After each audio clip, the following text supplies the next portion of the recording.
ยะเทวตาสันติวิหา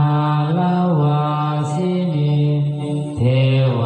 ดาเหล่าใดที่อยู่ประจำวิหารภูเปคาเลพุทธิคาเลตาเองเหตุโพธิสัตถะเดือนสาธุในที่นั้น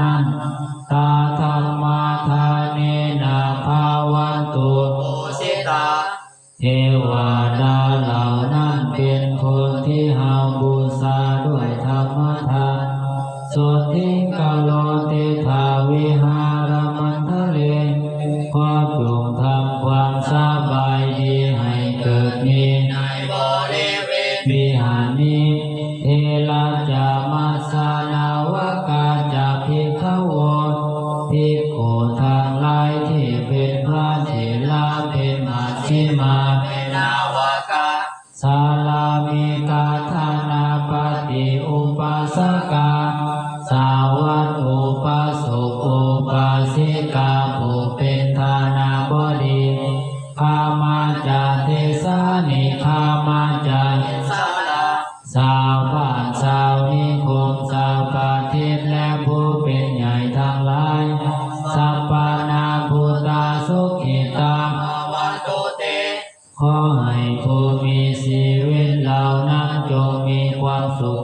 สาลาภูสาเยปิจาอันทสัมภวาสัตว์ทั้งหลายที่เกิดในไข่สังเสสตาอัตถโวปปาติกา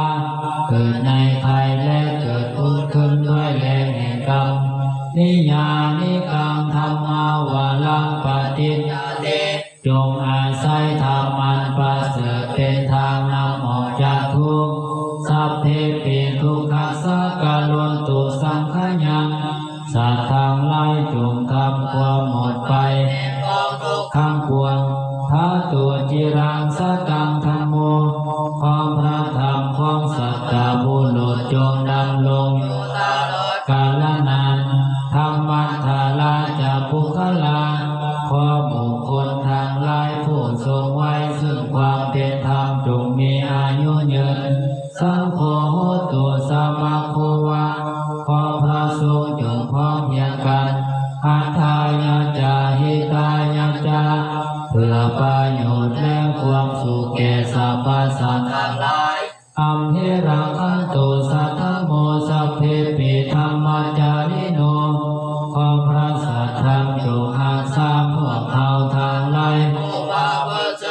ทั้งปวงพุทธิสัมปะปุณาญามะธรรมิหาริยปเวทิเตขอเฮาทั้งหลายจงประสบความเจริญในพระธรรมวินัยที่พระอริยเจ้าประกาศไว้แล้วสันนาโหตุสัพเพปิปานิโนพุทธศาสนิขอสัพพสัตว์ทั้งปวงจงเป็นผู้เลื่อมใสในพระพุทธศาสนาสัมมาทารังปเวสันโตกะเลเทโวปวัสสตุขอพ้นเมื่อจะหลั่งลงมาจงตกถึงต้องตามฤดูกาล